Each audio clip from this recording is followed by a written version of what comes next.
संख्य कोटि महाराज जी, आपकी वार्ता सुन के, आपके वचनों को सुन के उन्होंने गलत आचरण छोड़ दिए, मांस, मदिरा, व्यभिचार और असंख्य कोटि अपराध जो अधर्म आचरण करते थे। महाराज जी, निरंतर संग ना रहने के कारण, हाँ वही हम कहा, निरंतर जैसे आप सुबह किसी को कह रहे थे कि माया पटक देगी और अभी गिरे, मतलब आने के बाद फिर गिरे, फिर उठना बड़ा कठिन हो जाएगा।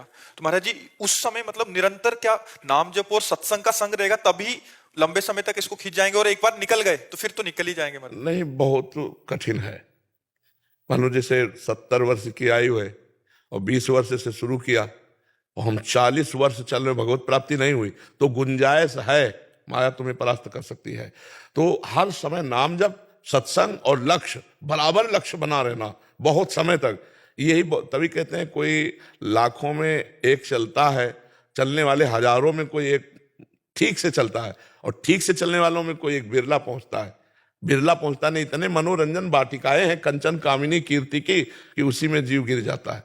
जैसे उसने कभी भावना की कि अगर हमें ये सुख मिलता तो जी भर के भोगते, और भजन कर रहा है तो पहले भगवान नहीं मिलेंगे, पहले उसके सामने वो सुख आएगा जो उसने चाहा है। ये पक्का है महाराज, पक्का 1000%। जो इच्छा करी हो मन माही, प्रभु प्रसाद कछ दुर्लभ नाही। जब रावण ने लात मारा था तो कहा नहीं था विभीषण जी ने, लेकिन सोचा था कि मैं जा रहा हूं राम जी के शरण में, तेरा नाश करवा के इसी सिंहासन पर बैठूंगा। तो भगवान ने जाते ही पहला काम किया था, समुद्र का जल मंगा करके लंकाधिपति कहा था आओ लंकेश। तो घबरा गए कि प्रभु मैं तो आपकी शरण में आया हूं, लंकेश बनने नहीं आया। तो प्रभु ने कहा नहीं, इस बात को स्वीकार करो। तो उन्होंने कहा हाँ, उर कछु प्रथम वासना रही, पर प्रभु पद प्रीति सरित सो बही। प्रभु थी मन में बात, पर अब आपके चरणों को देखकर प्रेम सरिता में बह गई। अब मुझे लंकेश नहीं, आप अपने चरणों का नहीं, बोले लंकेश भी बनो, चरणों की दासत्व भी प्राप्त करो। तो हमें लगता है कि अगर हमारी वासना कोई है अंदर, फिर आगे भजन के बल से पहले वो वासना पूरी होगी।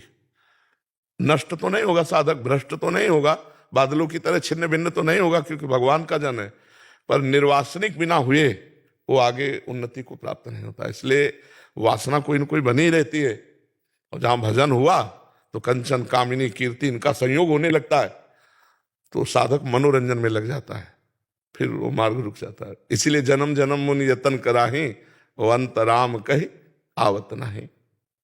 तो प्रयास करते रहो, कभी चूक मत करना। यही महाराज जी जो आपने कहा, यही स्थिति मेरे साथी से कैसे बचे?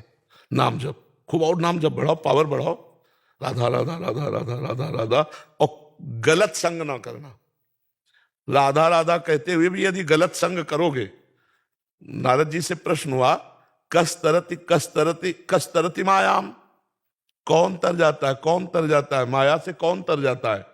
तो बोले यो महानुभाव सेवते, यो संगास त्यजति, यो ममतास त्यजति। जो महापुरुषों का संग करता है और कुसंग का त्याग करता है और किसी से ममता नहीं रखता, वो निकल जाएगा।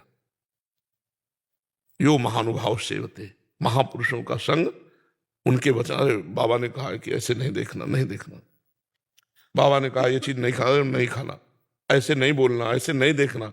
रोज सत्संग सुनो, हर एक दिन नया नया आपको मिलेगा उपदेश, उसी से आपका जीवन पार हो जाएगा।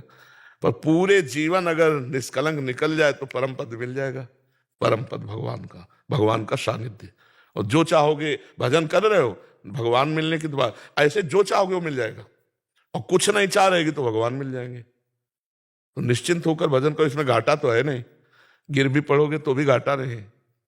100 बार राधा राधा कहा तो तुम्हारा बैंक लॉकर में जमा हो गया, अब तुमने पाप किया तो इसका तुम्हें दंड मिलेगा, लेकिन तुम्हारे पास 100 नाम जमा है, वो तुम्हारी उन्नति करेंगे, वो कभी नष्ट होने वाले नहीं।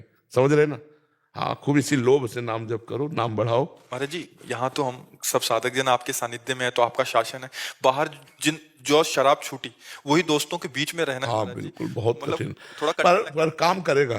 देखो कल एक नहीं कह रहे थे कि अरे बोले अब जहां शराब पी ले कि या कुछ कर ले, सोचो तुम तो छा जाते हो, हमारे दिमाग में डर पैदा हो जाता है हमारे हृदय में कि यार, तो बोले जहां हम गलत सोचते हैं करने की, सोई तुम छा जाते हो, दिमाग में लगता है यार बाबा जान जाएंगे। तो बोले इसलिए फिर अब गलत हमसे हो ही नहीं रहा है, क्योंकि हर समय आप हमारे दिमाग में छा जाते हो। तो ये बात बहुत पॉइंट की है कि यदि हम संत सदगुरुदेव या उपदेष्टा को अपने दिमाग में रखें, ये बाबा ने कहा था ऐसा नहीं, तो दिमाग में वो छाए हुए हैं तो हमसे गलत हो ही नहीं सकता।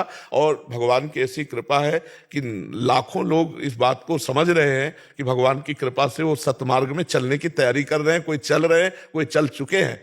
तो इसमें घाटा नहीं होगा, क्योंकि भगवान ही चलाते हैं, अगर वो ना चलावें तो अपने लोगों की ताकत ही नहीं कि चल पावे।